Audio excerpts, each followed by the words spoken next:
Ladies and gentlemen, good morning, good afternoon, good evening. Thank you so much for taking some time out of your day to join us in this webinar. Some quick housekeeping. One, all attendees, as usual with most webinars, you're muted, but you're welcome to submit any questions that you might have in the Q&A box. We're going to answer them all at the end. So even if there's something that pops up, if it's relevant to a specific slide, maybe type in slide 5, question here. Michael and I will do our best to answer all the questions that come in at the end of this. Secondly, the webinar is being recorded and we're going to share it out with you to everyone that registered. So it will be a slight little spam that comes from us, but don't worry, you get to see both Michael and I once again in your house or at office if you're lucky enough to go back to the office with this video. But with that, let's go ahead and get started. If my screen's, oh, one second. Is Oscar joining us? Yeah, my co-host is going to be joining us for this webinar. Ladies and gentlemen, my name is Richard Malik. I'm the Director of Product Marketing for Endpoint over here at Zimperium. To my left right now is my son, Oscar. He'll be joining us for this webinar. But to my proverbial right is my co-host in this whole shindig, Michael Dragici. Michael, say hello to the beautiful people. Hello, beautiful people. Excellent, excellent. Today's webinar is why are many zero trust efforts only 40% effective? Oh, I know. Well, don't jump my slides. Don't jump my slides. But let's go ahead and get started. There we go. So some of you may have seen this or heard this slide before, this quote before, but it still resonates well today.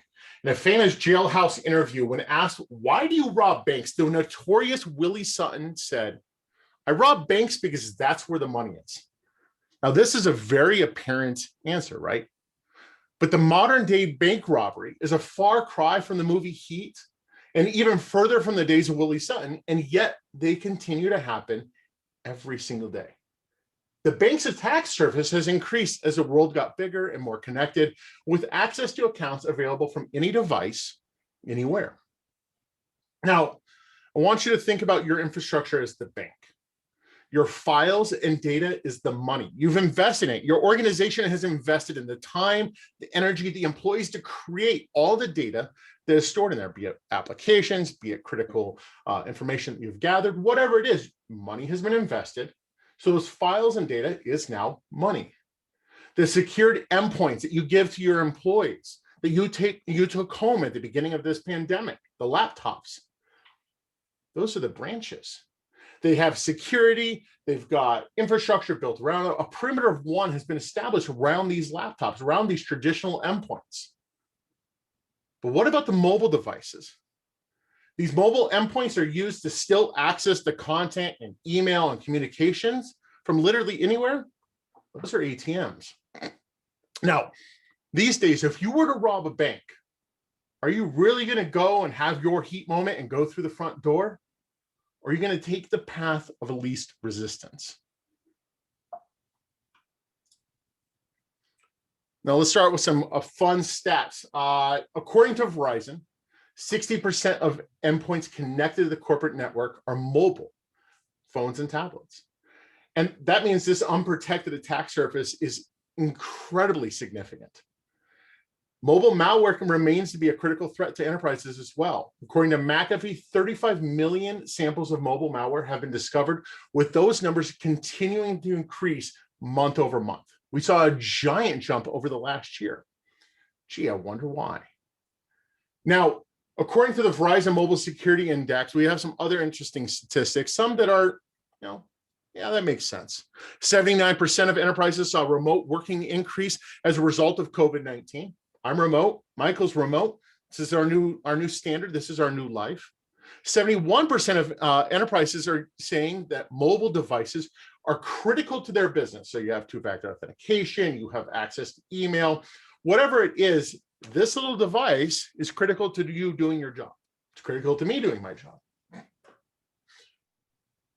But the most startling of this number is that almost 50% of enterprises have sacrificed their mobile endpoint security in order to enable their employees to be effective while they're in the field, while they're working remote, while they're distributed. It's a little worrisome. Mobile endpoints are an effective and necessary part of the everyday distributed workforce, and they account for more connections into corporate data, and yet they're typically viewed as disposable devices in the hands of everybody. And think about it. Your phone breaks, you're going to replace it. That's just how it works. But is it really how it should be working? Now, some other interesting things. We've got a great quote here from Alan Cooper. I just like this one. Next time, we're going to replace it with a quote from Alice Cooper, because why not? I have a cell phone that doesn't behave like a phone. It behaves like a computer that makes calls. That's makes sense. Mobile devices increase productivity by 34% and give companies an extra 240 hours of work per employee per year. From access and rights perspectives, these devices have the same level, if not more access than the most traditional endpoints, and they're used more. Mobile devices are communication devices and such are exposed to phishing vectors like SMS, user applications, personal email, all of that. And organizations have no visibility into the traditional BYOD device, much less the ability to actually prevent any risk or threats or vulnerabilities that occur. These mobile devices are exposed to a spectrum of mobile risk, resulting in serious security implications. Device, network, application, and phishing threats are prevalent and still on the rise. While malicious apps exist on common app stores, they represent a significant threat. Determined parties are still favoring more rigorous targeted attacks, network and phishing attacks against specific agencies, groups, and individuals. Two individuals that come to mind: Jeff Bezos's phone was hacked through a phishing link sent through WhatsApp. The richest man or second richest man in the world, depending on the day, his phone was hacked through a phishing link. Something to think about. The second one that I want everyone to know about is the ambassador of Australia had his phone hacked through a phishing link sent through Telegram. So we have a high-ranking government official and the richest man in the world. If their devices are getting hacked, most likely, so could yours. Now, as mobile device adoption has increased in the workspace, most existing security infrastructure is unable to provide the coverage necessary to directly secure these endpoints. And misinformation and false sense of security has brewed over years related to mobile's device security. The number of security breaches across many industries continues to highlight the inadequacies of the current mobile tool set, largely deployed by many organizations. Clearly, this conversation around mobile device security needs to change. Now, over the last year, enterprises have adopted more advanced security architecture, with many focusing on zero trust. And as they address security gaps with various security layers, they must also normalize mobile device security.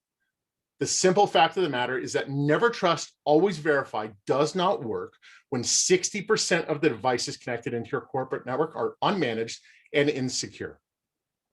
The mobile malware remains a critical threat to the enterprises, and the only way enterprises can shore up their zero trust to XDR architecture is to gather the data they need to make informed decisions with their UEM and SIMs, and do so with an advanced endpoint device security. Properly configured and integrated, advanced mobile threat defense solutions can enhance existing zero trust controls by providing mobile device risk attestation. Basically, let's gather all the data that's necessary for your security teams to take action and keep the network secure. Just as traditional endpoints are shored up with threat detection, so must mobile endpoints. While organizations are addressing the management of these devices through traditional solutions, they're often missing the mark in supporting zero trust architecture, leaving mobile device attestation and dedicated threat defense out of the equation. And truly, in order to support the best BYOD initiatives, IT and security teams need to address mobile threat-based detection. So, Richard, what are you saying about this? So you said a mouthful, I might add. Yeah. You get back to why we're here. We're claiming that 40% of the, well, actually what we're claiming is that an enterprise is only protecting 40%. Why do you think that is? I truly think it's because in the end, the mobile phone is seen as just a tool. It's seen as a cursory device. It's seen as a tool, but it's not leveraged from the enterprise as such. So to get to your point, why do we say 40% is 40% effective is simply this screen here? There's been a poll that was done, not by Zimperium, about a year ago, and it has been determined that the ratio in an environment, a typical environment, is, I guess you will, 40% of the devices in their environment are laptop and desktops, while 60% are going to be the mobile devices. What they have found is a lot of organizations, people have one and or two devices, an iPhone and a corporate iPhone, or the corporate Android, or an iPad and a personal iPhone, whatever the case may be. But the reality is, what you're looking at in an enterprise is 60% non-visible or no visibility in that organization, because that iPhone or that Android device does the exact same thing that laptop does, that you have complete visibility for. You have invested money, or corporations invest money in the zero trust aspect, as Richard was getting back to, right? You want to check the device at the station, and you want the constant monitoring on that device. And you corporations have done that. Government entities are looking to do that, but they're only protecting 40% because they're leaving out the rest of the 60. Or wait, sometimes they're actually adding an MDM, believing that it's part of the entire solution, but that is not going to be the case. Well, So mobile device management is device management. It's correct. not security. You wouldn't think, so I'm going to date myself, but here it is. If you think back a couple of years ago, corporations deployed my favorite, Big Fix. Another good one is Microsoft's SCCM, which is now called Microsoft Endpoint Management, Endpoint Manager, right? What is the idea behind it? Manage devices. It didn't do security. It maybe checked the operating system level. It let you know how many apps were on that device, and sometimes it'll tell you what version of the operating system. So, and maybe one or two other things, push out a policy or profile. It sounds kind of familiar to the MDM side. And that's all an MDM or a UEM is. It's managing the device. Right, Richard? That's absolutely correct. Now, so let's get back to the devices here, because you're hitting on a really good point. You're talking about the cell phone that's being taken home by the workers. You're talking about the endpoints that are the laptops that have been taken home. Aside from form factor, are there really many differences between these two endpoints? And even with the technology specs, the similarities are quite high. I have an iPhone Pro 12 Max, whatever they call it nowadays, and it has higher specs than my 6-year-old MacBook Pro. It's got more hard drive space, better memory, and some other aspects. But now there's two big differences that come with these devices, aside from the form factor. You've got OS and connectivity. On traditional endpoints, applications can work with other applications, but on mobile, the applications are containerized, meaning that accessibility controls must be enabled or a risky profile loaded for applications themselves to take advantage of other applications. Now, that basically means that an application is a single source use. It's going to stay within itself. When you open it, that's what you're using. As with connections, traditional endpoints require user interaction to find and connect to networks. But on mobile, aside from the additional connection options like cellular and NFC, these devices are actively seeking out connections without the end user even knowing about it. That's what enables them to be truly mobile endpoints. It's because it's always looking for the better connection. The biggest areas of adoption for mobile device support have been around mobile device management tool sets, enabling IT and security administrators to enforce base level policies of access and control of both the owned and BYOD devices. Most MDMs provide rudimentary jailbreak or root detections based on known signatures or infrequently timed intervals, about 6 to 12 hours if they're checking every. But these checks cannot detect for zero-day exploits or even just the vulnerabilities that can be simply bypassed by attackers. MDM platforms cannot provide malware detection, app analysis, network threat detections, or phishing attacks, leaving your security team in the dark on the critical data they need to support zero trust architecture. Simply put, MDM enforces and manages settings on the mobile device, but provides little in terms of detection and analysis. This distributed workforce that we are all in now has changed the face of enterprise security, bringing enhanced access controls like zero trust to the forefront, enabling employees to be productive anywhere in the world. But for enterprises to truly implement the always verify, never trust model of zero trust, they must also gather accurate telemetry data from all endpoints, including mobile, and address the major gaps in enterprise security and data access. So that's why we're here to talk about one of our partners, Ping. Michael, take it away. Sure. So, yes, Ping is Ping is one of the two partners that we're going to discuss today regarding zero trust. And again, keeping with the premise that the whole idea is that you have 60% of your workforce that is currently you do not have visibility for. And visibility goes across the board. We're looking at, when we talk about visibility, we're talking about the device itself, network attacks on that device, phishing, as well as any app attacks, and producing forensic analysis that can send that information down the line. However, when we're talking about zero trust, we're now talking about a framework, right? A concept of ideas of least privilege. And when we tie in Ping identity, what we're doing now is we're validating or verifying who that user is. And that's great. We now know that Michael Dragici is Michael Dragici. There might be other forms or other aspects to that. Location might be another one. But now the next phase is the device itself. Now, again, thinking about what Zimperium does or what the MTD solution can do is this. It's now going to check the device at the station at the point that I validated who I am. So at this particular moment, 11:20, Michael is logging into his phone, and his phone is currently not under any attack.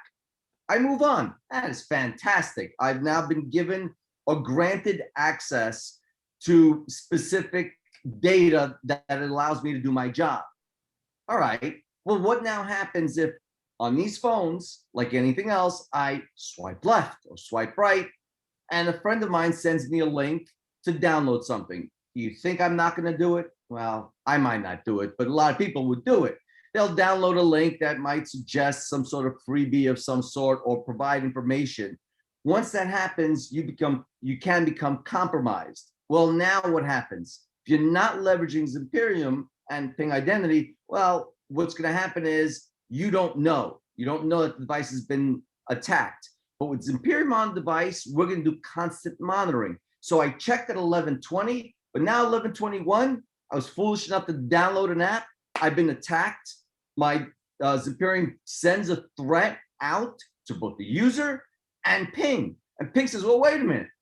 I no longer trust the device. Michael is still Michael, but the device is no longer in a true safe state. I will now downgrade what Michael has access to. Anything you want to add, Richard? Apparently not. No. I think you got it. So I figured we give you a quick demonstration of what's going on. So this is just demonstrating that Zips or the device current attestation is safe. So the user is going to log into their Salesforce using SSO for Ping identity and providing the credentials. Just bear with me or bear with the video to put in the information, and then they'll zip right on through. They granted the access, user's happy. User logs out. In this case, he's just going to go back out of there. And now what we're going to do is simulate the user downloading an app from a third-party store. In this case, it's actually a very good app. It's a true app that an airport uses, but it's seen as a side-loaded app, in which case, based on the policies, Zimperium has said, wait a minute, I can't trust this app, came from an unknown source.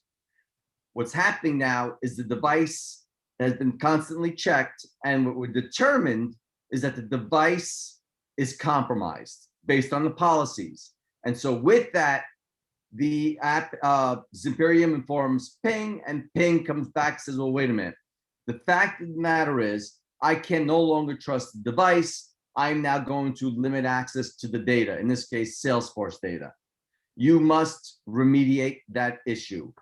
And so what we showed now is the user deleting the app, and now they're allowed access. So that's kind of the idea behind protecting this as a zero trust, constantly monitoring what's going on in the environment.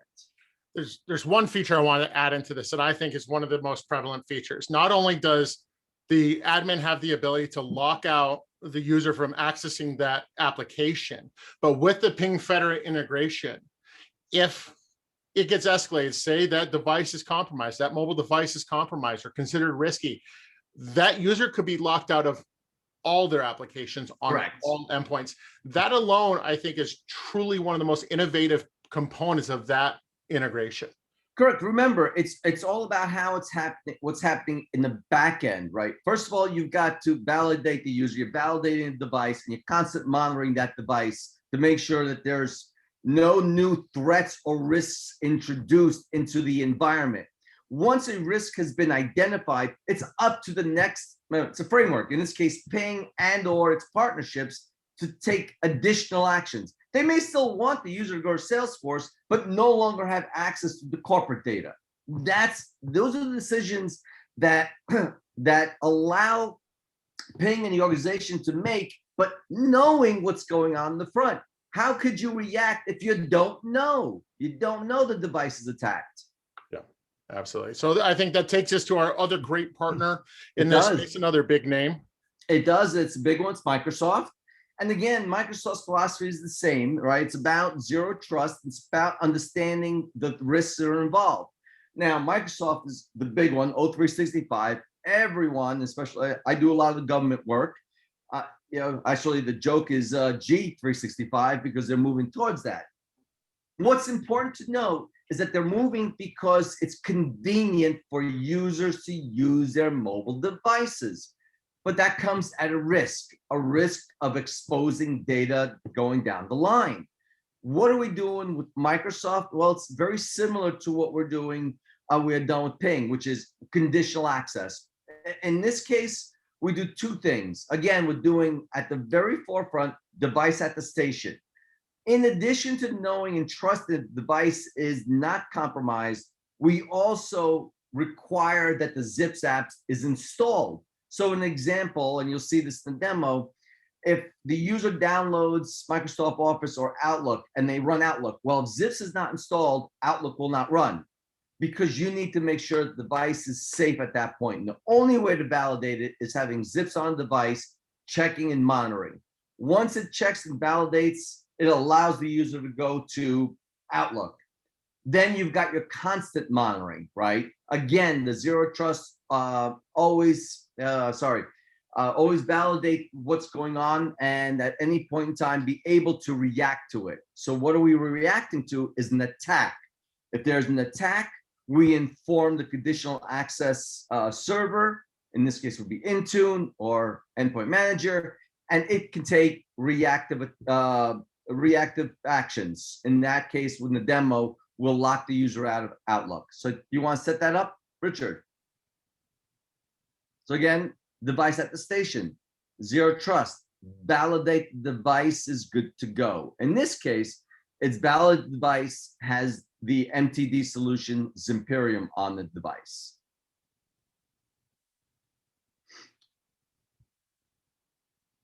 There we are.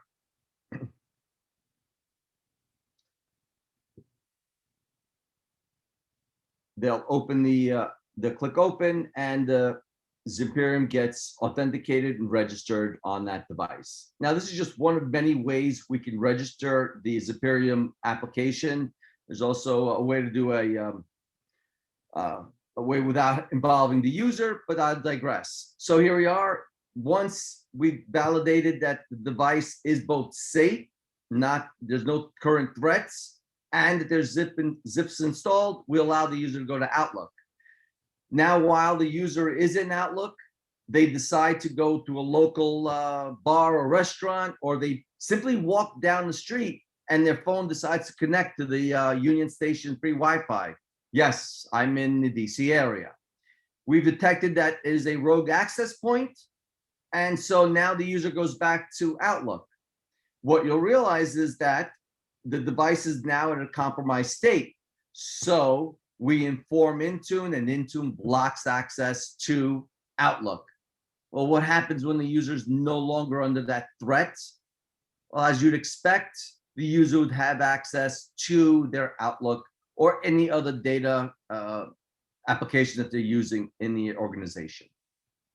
Again, it's just to foster the idea that you need to validate the device while you're validating the user. You want to make sure that both are in a secure zero threat advisory before moving on to the next stages. And if they are under attack, you could mitigate that or restrict access. Richard? That's awesome. And I hope this kind of shows how we are shoring up both Microsoft and Ping. Let's be honest, Zimperium is in the business to protect enterprises. It's what we're in the business for. It's what we've always been doing.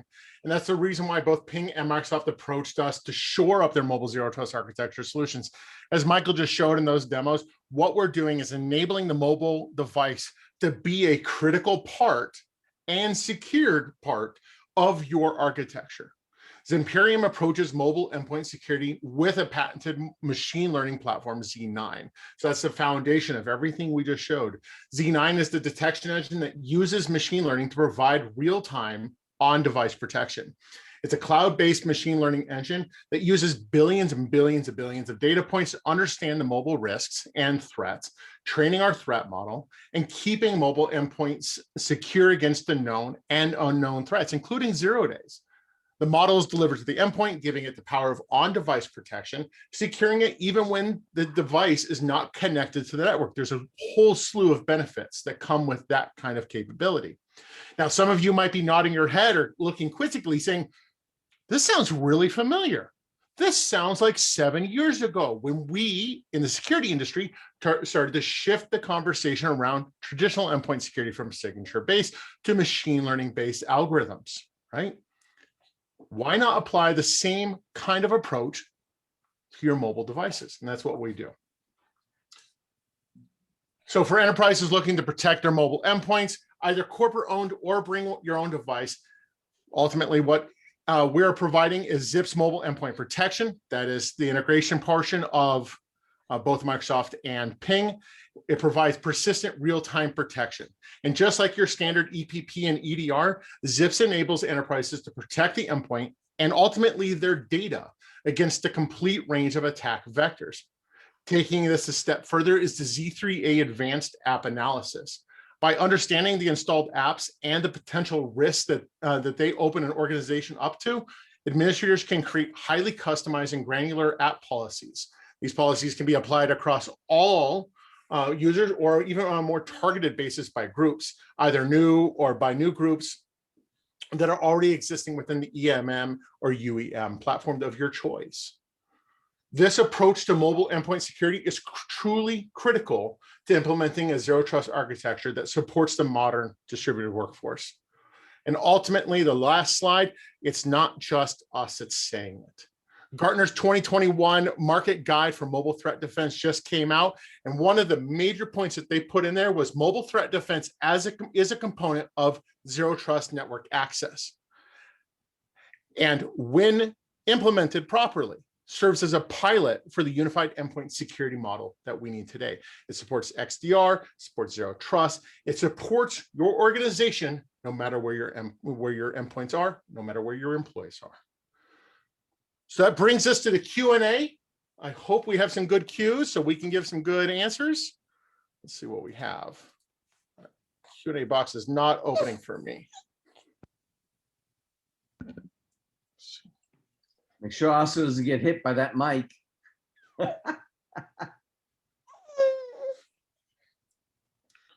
Is the Q&A box opening for you? Because for some reason it's not for me. Let me take a look here. All right. Well, we actually do not have any open questions. I mean, oh, sorry. Let's see here. Phishing attacks, SMS scams. My parcel is delivered. That was just a simple statement, I guess. There is, and now I'm blanking there. What's that? The new phishing attack, Richard, that we just saw, about 300 different variants. I'm just trying to recall what it's called. Flubot. Flubot was just very detected. much. Flubox. Yes. Yeah. Flubot was just detected. So this is a very interesting form of attack. So it comes in through SMS, and it is, we're writing a blog up on it. It should be up tomorrow.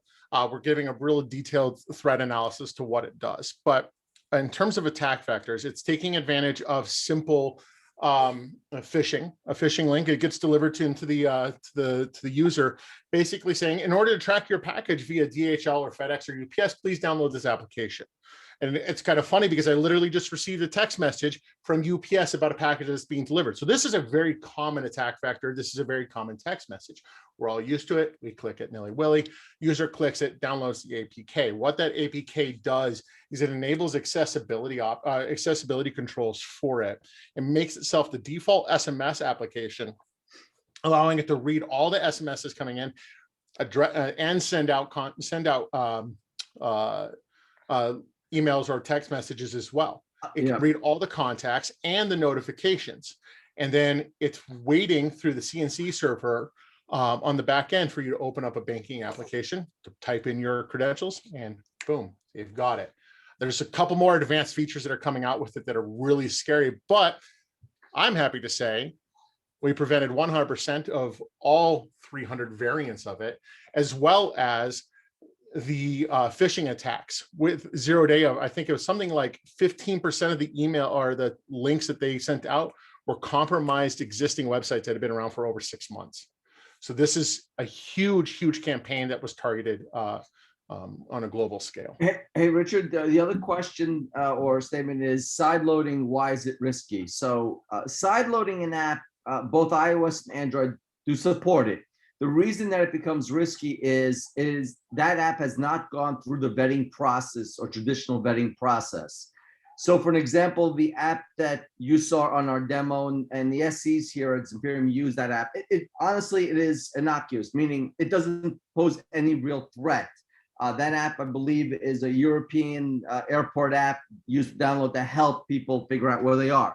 But the concern is, if it doesn't go through the vetting process of Apple or Google, and I'll put that aside in terms of what you think about that, it never went through that vetting process. You don't know where that app is coming from. So the example would be is, what if I create an app and I put it up so that you can download it? That app might actually steal or compromise information, much like what we just talked about the flu bot. And that's where the concern is about side-loaded apps on both iOS and Android.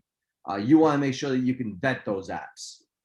And I wanted to make sure, hopefully I answered that question, but I want to also point out that while we do everything on device, meaning our Z9 classifiers do all detection on device, when it comes to any type of detections, meaning especially phishing attacks, we support both GFE mode and government furnish owned, BYOD mode, as well as corporate owned. So it doesn't matter what device, we support both use cases, and more importantly, doesn't matter where that phishing link is coming from.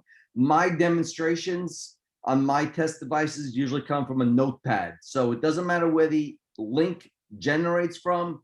A phishing link is a phishing link is a phishing link.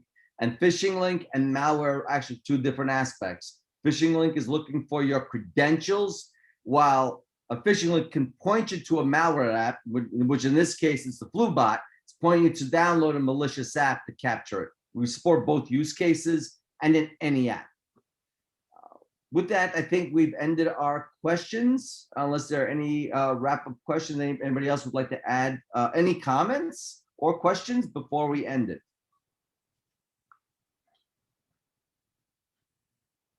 And you are correct. Nothing is 100%. That I never claim to be that. I've been doing security for, there's a question is, nothing is secure, 100% secure, even when they're using zips. I've been in security for 20 years.